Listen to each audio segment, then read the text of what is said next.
새해 첫 주일을 맞이하여 오늘 우리에게 주신 하나님의 말씀은 신약성경 로마서 1장 1절에서 7절까지의 말씀이 되겠습니다. 제가 전 성경은 신약성경 238면에 기록되어 있습니다. 238면에 기록된 로마서 1장 1절에서 7절까지의 말씀입니다. 이 기록된 계시의 말씀을 봉독하는 중에 살아계신 하나님의 음성을 모두 다 함께 들으실 수 있기를 바랍니다. 하나님의 말씀입니다. 예수 그리스도의 종 바울은 사도로 부르심을 받아 하나님의 복음을 위하여 택정함을 입었으니 이 복음은 하나님이 선지자들을 통하여 그의 아들에 관하여 성경에 미리 약속하신 것이라. 그 아들에 관하여 말하면 육신으로는 다윗의 혈통에서 나셨고 성결의 영으로는 죽은 자들 가운데서 부활하사 능력으로 하나님의 아들로 선포되셨으니 곧 우리 주 예수 그리스도시니라. 그로 말미암아 우리가 은혜와 사도의 직분을 받아 그의 이름을 위하여 모든 이방인들 중에서 믿어 순종하게 하나니 너희도 그들 중에서 예수 그리스도의 것으로 부르심을 받은 자니라. 로마에서 하나님의 사랑하심을 받고 성도로 부르심을 받은 모든 자에게 하나님 우리 아버지와 주 예수 그리스도로부터 은혜와 평강이 있기를 원하노라. 아멘. 프랑스의 한 신문사에서 구독자들에게 다음과 같은 문제를 낸 적이 있었습니다. 당신이 루브르 박물관에서 관람하고 있는 도중 큰 화재가 났다. 사람들이 모두 대피에 여념이 없고 경비도 바빠서 신경 쓰지 못하는 상황이다. 당신은 딱 한 점의 그림을 가지고 나올 수 있는 여유가 있다고 판단했다. 그렇다면 어떤 그림을 가져와야 할까? 많은 상금이 걸린 문제였기에 많은 답이 도착했습니다. 38만 점이 넘는 루브르 박물관의 작품 중에 대표적인 모나리자부터 밀러의 비너스, 승리의 여신 등의 많은 작품이 언급되었습니다. 그러나 신문사가 뽑은 정답은 이것입니다. 출구에서 가장 가까운 곳에 있는 그림. 원래 이 문제를 신문사에서 냈을 때 의도했던 것은 사람들이 가장 아끼는 작품이 무엇인지를 알아보기 위함입니다. 그런데 그 심사를 하면서 그들의 마음이 바뀌었습니다. 깊은 깨달음을 얻은 것입니다. 그것은 아무리 값비싼 작품을 가진다 하더라도 목숨을 잃으면 아무런 소용이 없다는 것을 깨달았기 때문입니다. 성도 여러분, 기독교의 구원은 생명을 구원하는 것입니다. 예수 그리스도 안에서 새 생명을 받아 영생을 선물로 받아 새 사람으로 변화되고 새로운 인생을 살아가는 것이 기독교의 구원입니다. 영생이란 하나님이 사시는 생명입니다. 이 영생이 없는 인생은 죽은 인생이에요. 이 영생이 없는 지식과 소유와 권력과 명예와 공로와 그 외의 모든 것들은 다 허무한 것입니다. 허탄한 것임을 우리는 알아야 합니다. 결국은 영생이 없는 삶은 하나님의 진노 아래 살다가 죄 중에 살고 죄를 타협하다가 육신에 속한 자로 살며 하나님의 심판 아래서 지옥에 떨어지게 됩니다. 성도 여러분, 어떻게 해야 하나님이 사시는 생명인 영생을 받을 수 있는 것입니까? 오직 기독교만이 이 답을 주는 것입니다. 성경의 답은 이것입니다. 오직 하나님의 복음을 믿음으로 예수님을 나의 구주로 영접함으로 되어지는 사건입니다. 이것을 칭의라고 합니다. 하나님의 의를 선물로 받아 하나님께서 의롭다 칭하시고 하나님의 생명을 우리에게 주시어 우리를 새롭게 하신 것입니다. 인간의 희생과 선행과 사랑과 열심으로는 불가능한 것이에요. 왜냐하면 죄의 문제가 해결되지 않았고 또 다른 문제는 하나님의 의의가 없기 때문이에요.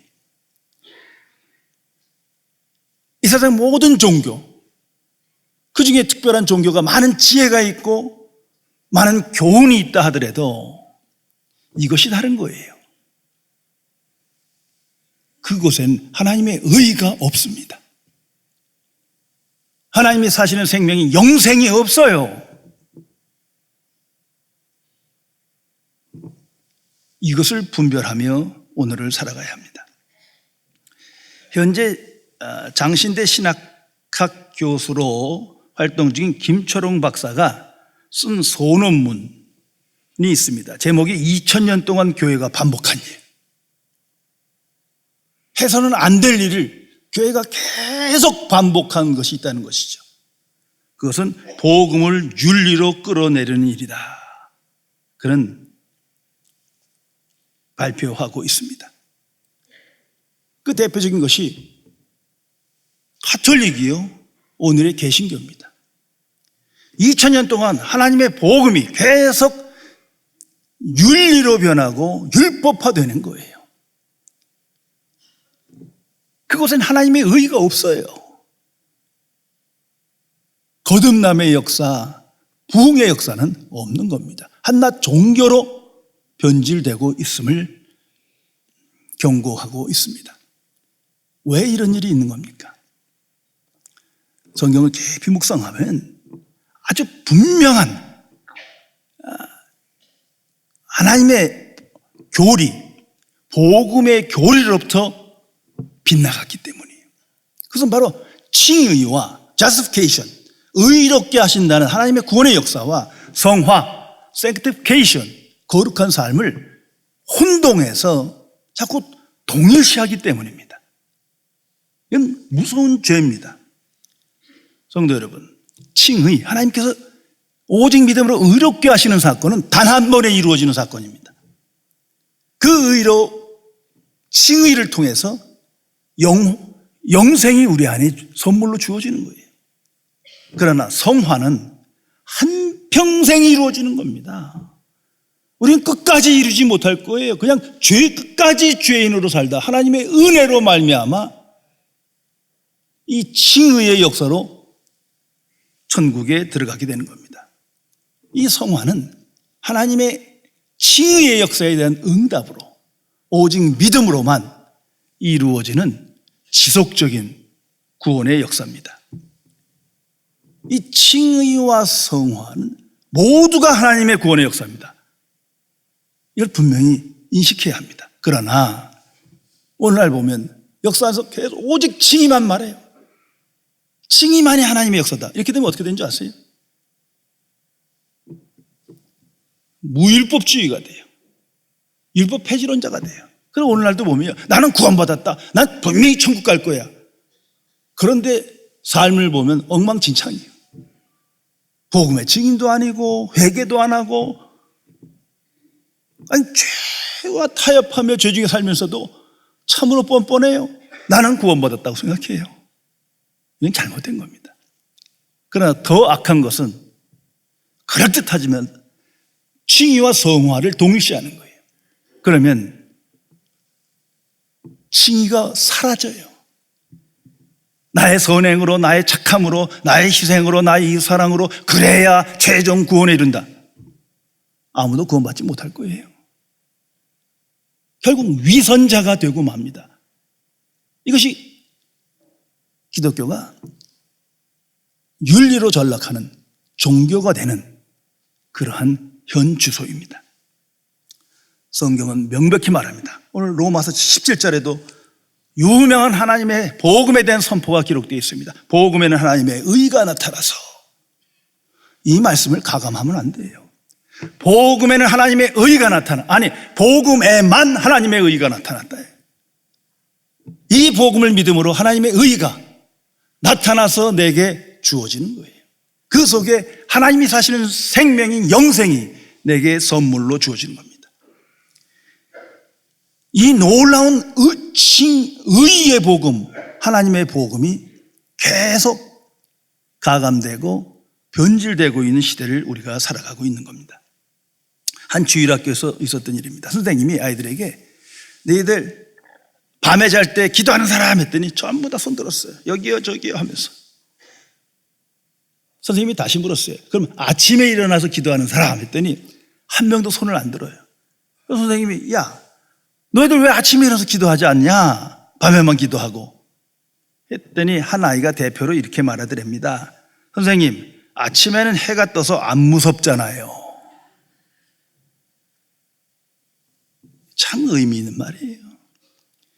그리스도인은 기도하는 사람을 표현했습니다. 왜? 우리 안에 영생이 있기 때문에. 복음을 믿음으로 하나님의 의를 선물로 받았기 때문에 의를 주신 영생의 본체인 하나님과 교제해야 되고 대화해야 되고 하나님의 뜻을 분별하기 위해 기도하게 된 겁니다. 내가 지금 어려운 일이 있어서 내가 절망 중에 시련 중에 있기 때문에 기도하는 게 아니에요.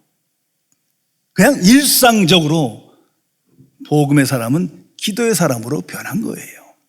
성도 여러분, 내가 구원받은 하나님의 자녀여 영생을 소유한 천국 백성임은 오직 복음의 역사임을 항상 기억해야 합니다. 나의 선행도 나의 착함도 나의 희생도 나의 헌신도 아니에요. 결코 아닙니다. 오직 하나님의 부르심 속에 복음의 역사가 내게 나타났기 때문이에요.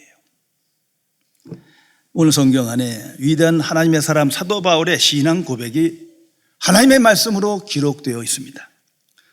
예수 그리스도의 종 바울은 사도로 부르심을 받아 하나님의 복음을 위하여 택정함을 입었나니, 이 말씀을 항상 깊이 생각하며 살아가시기 바랍니다. 사도 바울은 뛰어난 헌신된 하나님의 사람이지만 그 어떤 것도 내세울 게 없어요. 하나님의 은혜 안에서 생각해보니, 복음 안에서 생각해보니 내가 하나님의 종이 되고 구원받은 하나님의 사람이 된 것은 오직 한 가지예요. 하나님께서 나를 부르셨기 때문에, 나를 택하셨기 때문이에요.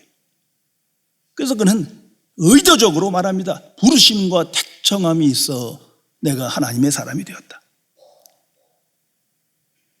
다른 그 무엇이 아닙니다. 성도 여러분, 이건 모든 구원받은 그리스도인에게 동일한 역사입니다. 그래서 오늘 성경은 이렇게 말합니다. 너희는 성도로 부르심을 받았느니라. 너희는 그리스도의 것으로 부르심을 받았느니라. 내가 성도 된 이유, 그리스도의 사람이 된 이유는 오직 하나님의 부르심이 있었기 때문이지, 그 부르심의 은혜가 없으면 결코 될 수 없는 겁니다. 이것을 항상 기억해야 합니다. 이 소명의식이 없다면 결국은 종교인이 되고 말아요. 잘못된 신앙생활을 할 수밖에 없습니다. 기독교의 소명은 구별됩니다. 소명은 인사이드, 내 안에서 꿈틀거리는 어떠한 소원이나 확신이 아닙니다. 기독교의 소명은 아웃사이드, 외부로부터 오는 거예요. 하나님으로부터 오는 거예요. 내가 하나님과 동일시할 수 없잖아요. 하나님으로부터 내게, 외부에서 내게 주어진 것을 소명이라고 말합니다. 또한 기독교의 소명은 나의 의지와 노력과 선행과 열심으로 얻어지는 그런 것이 아니에요. 그것은 종교라는 거예요. 기독교의 소명은 은혜로 주어지는 겁니다. 선물로 주어지는 것이지 나의 착함과 도덕적 의 이런 것 전혀 아닙니다. 조금 더 그런 생각하지 마세요. 그리고 기독교의 소명은 나의 뜻이, 나의 소원이 이루어지는 그런 이유가 아니에요. 기독교의 소명은 내 안에서 하나님의 뜻이 이루어지는 것입니다. 그래서 이 소명받은 자는 항상 부르신 자를 갈망하는 거예요. 어떻게 나 같은 사람을 하나님의 사람 되게 하십니까? 그 이유는 하나님께 있어요. 나를 부르신 자를 기뻐하며 그분을 찬양하며 그분을 높이며 오늘을 살아가게 되는 것입니다. 오래전에 있었던 일입니다. 미국의 케네디 대통령이 미 항공 우주국 그 엄청난 시설에 방문했을 때 이렇게 안내원의 안내를 받아 가다 보니까 대걸레를 갖고 청소하는 관리인을 발견하게 돼요. 그래서 그분이 이렇게 물었어요. 당신 여기서 무엇하고 있습니까? 이곳에서 도대체 무슨 일을 하고 있는 겁니까? 그 청소부는 말합니다. 나는 달에 사람을 보내는 일을 돕고 있습니다. 이것이 소명의식이라는 거예요. 비록 내가 하찮은 일을 하는 거 남이 비교할 때 자랑스러운 일 같지 않으나 소명받은 자는 개의치 않아요. 나는 하나님의 일을 하고 있는 거예요. 하나님의 부르심 속에 오늘 내 인생이 있다는 것을 고백하며 살아갑니다. 그 성경은 말하지 않습니까? 합력하여 선을 이루느니라. 부르심을 받은 자에게는 모든 것이 합력해서 하나님의 뜻을 이루느니라. 이 놀라운 하나님의 경륜 속에 소명받은 자는 하나님과 나와의 관계를 바로 하며 하나님의 사람으로 오늘을 살아가게 됩니다. 그러면 소명의 목적이 무엇입니까? 분명해야 합니다. 하나님께서 기록으로 명백하게 오늘 말씀해 주십니다. 그 소명의 목적은 하나님의 복음을 위하여 이것입니다. 하나님의 복음을 위하여라는 말은 하나님을 위하여, 하나님의 영광을 위하여와 동의어입니다. 여기에 그리스도인의 삶의 의미와 목적과 기쁨과 행복이 있는 거예요. 하나님께서 나를 부르시고 누구를 하나님의 사람으로 선택했다는 것은 세상의 부와 성공과 명예와 권력 이런 것에 있는 것이 아니에요. 더 고상하겠으면 세상을 개선하고 개혁하고 좋은 세상 만들고 그런 것도 아닙니다. 성경으로 돌아가세요. 성경 전체는 이걸 말합니다. 하나님의 복음을 위하여. 이게 성경 전체의 메시지입니다. 이 복음의 참여자로, 수혜자로, 동역자로, 협력자로 우리를 부르신 겁니다. 이 소명을 받고 확신 있게 살아가는 사람에겐 두드러진 특징이 있어요. 언제 어느 곳에 있든 어떤 일을 하든 항상 알아요. 나는 소명받은 사람이다. 그 소명의식이 분명합니다. 그리고 그는 명백한 목적의식을 갖고 살아갑니다. 민주주의, 사회주의, 국민을 위하여 이런 유가 아니에요. 오직 하나님의 복음을 위하여 그것뿐입니다. 그리고 믿음으로 내게 주신 하나님의 말씀에 실천하며 순종하며 오늘을 살아갑니다. 이 소명의 역사 속에 하나님께서 하나님의 사람을 세우시고 하나님의 뜻을 이루신다는 것을 기억해야 합니다. 성경 전체는 그것을 말합니다. 어느 날 갑자기 아브라함이 하나님의 말씀을 듣습니다. 그때부터 소명인 거예요. 어느 날 갑자기 모세가 하나님의 말씀을 들었어요. 말씀이 들려지고 믿어질 때 그때부터 소명받은 사람인 거예요. 하나님의 사람 다윗이 하나님의 말씀을 듣습니다. 그는 소명자예요. 선지자도 사도도 사도 바울도 모든 그리스도인도 하나님의 말씀을 들음으로 그 순간 소명받은 자의 정체성을 가지고 오늘을 살아가게 됩니다. 미국의 제1호 해외 선교사인 하나님의 사람 아도니람 저드슨 목사님의 유명한 일화입니다. 이분이 1814년에 미얀마로 갑니다. 그런데 그곳에서 6살 된 아들을 잃었습니다. 오랜 기간 죽음의 감옥에 갇혀 생활했습니다. 그의 아내가 열병으로 죽었습니다. 그는 정신적인 사약으로 말미암아 엄청나게 큰 정신적 고통을 갖고 살았습니다. 그리고 첫 회심자가 5년 만에 나타납니다.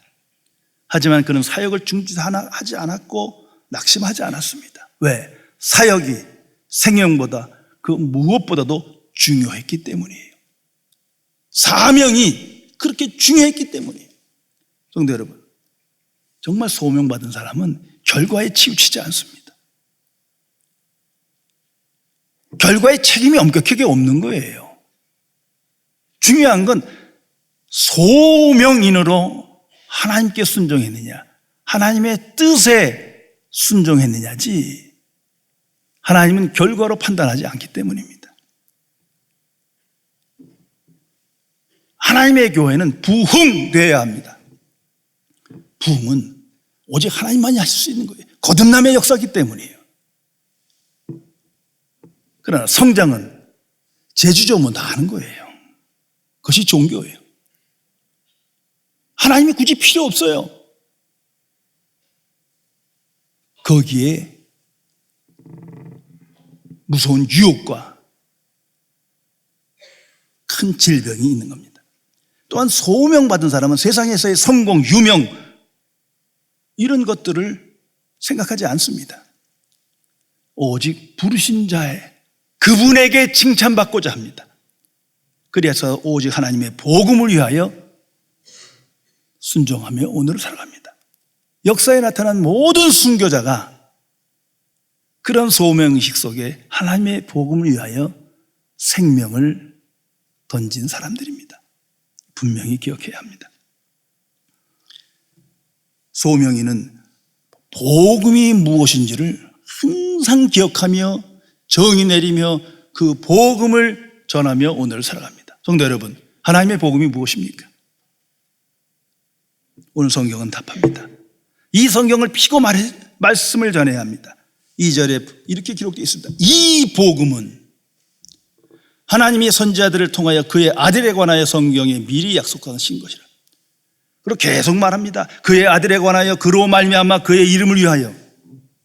복음은 시작도 과정도 끝도 오직 예수 그리스도입니다.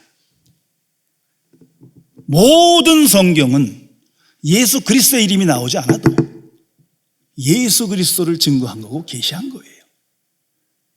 성령 충만함을 입으면 성경 전체에서 예수 그리스도를 발견하는 거예요. 그렇지 못하면 그냥 좋은 말씀 듣는 거예요. 착하게 살라, 죄 짓지 마라.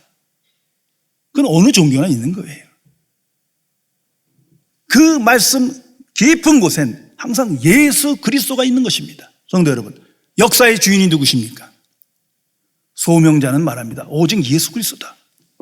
Before Christ, after Christ. 이게 역사예요. 예수님 오시기 전, 예수님 오신 후.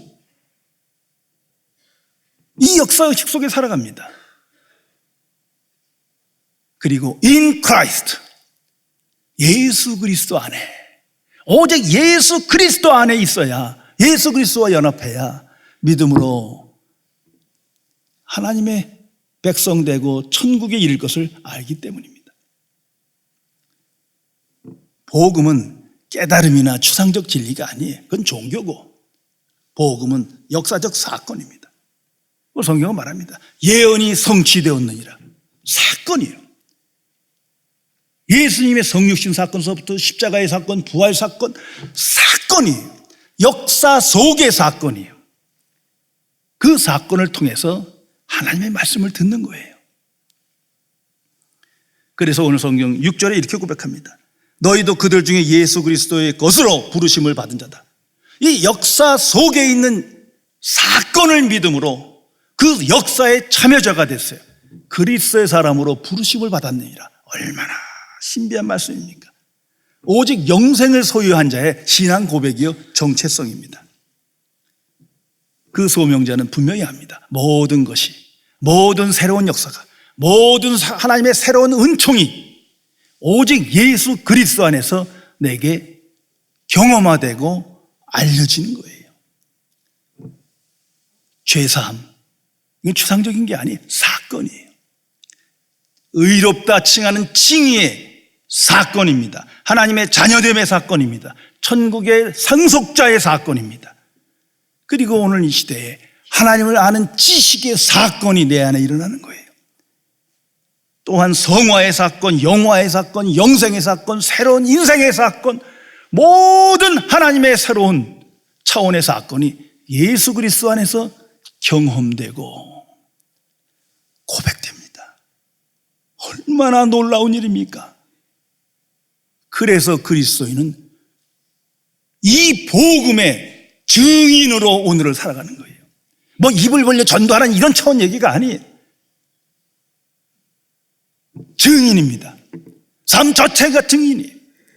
이 사건의 증인이요. 사건 속에서 들은 하나님의 말씀, 하나님의 약속의 증인으로 오늘을 살아가게 됩니다. 이것이 영생의 삶인 거예요. 성령은 이 사건이 우리 안에 일어나게 하십니다. 그리고 고백합니다. 오, 하나님의 복음을 위하여. 얼마나 귀한 신앙 고백입니까? 오직 예수 그리스도 안에서 새로운 차원의 삶을 살아가게 됩니다. 하나님의 사람 드와이 무디의 마지막 간증입니다. 이번엔 63세에 하나님의 부르심을 받는데 생애 동안 무려 100만 명 이상의 사람들에게 복음을 전한 사람입니다. 그가 죽기 전에 남긴 말은 이것입니다. 오늘은 내가 면류관을 쓰는 날이야. 참으로 영광스러운 날이지.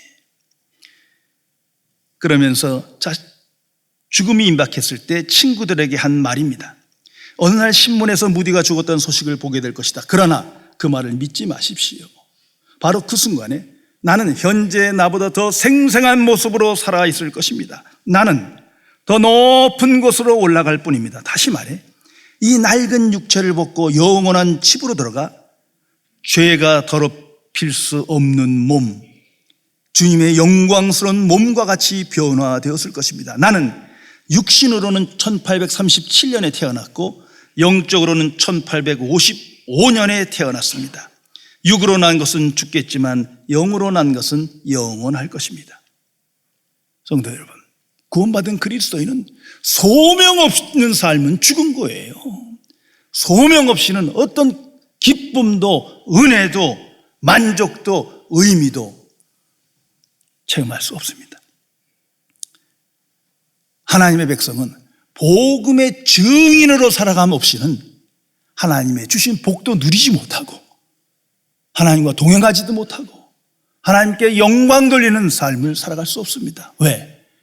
옛사람의 본성에 이끌려 살아가기 때문이에요. 잘못된 목적을 향하여 오늘을 살기 때문입니다.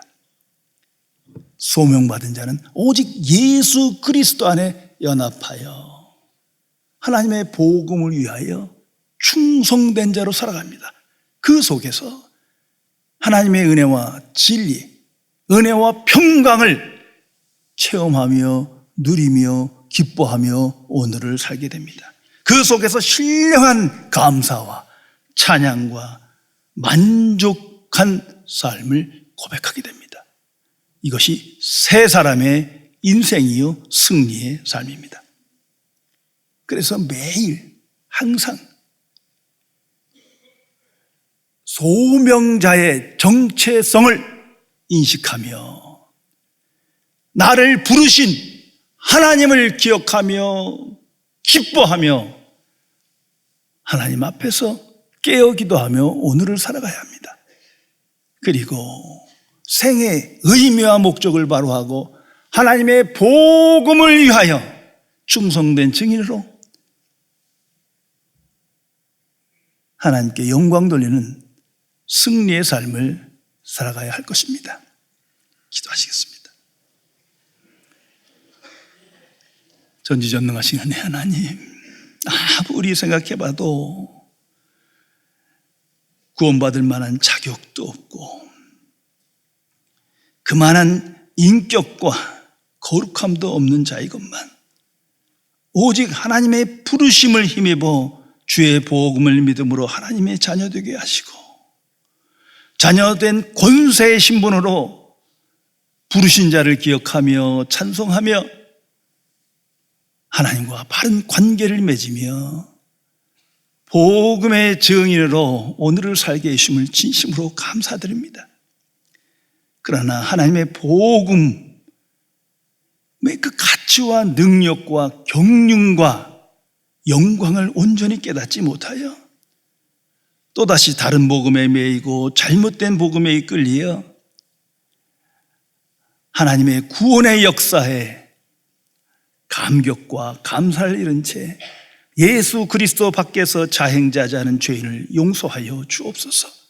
오직 예수 그리스도 안에서 믿음으로 연합하여 하나님의 복음을 위하여 충성된 자로 살아 신령한 은혜와 평강을 누리며 기쁨과 감사로 충만한 삶을 살아갈 수 있도록 함께하여 주옵소서. 우리 주 예수 그리스도의 이름으로 간절히 기도드리옵나이다. 아멘.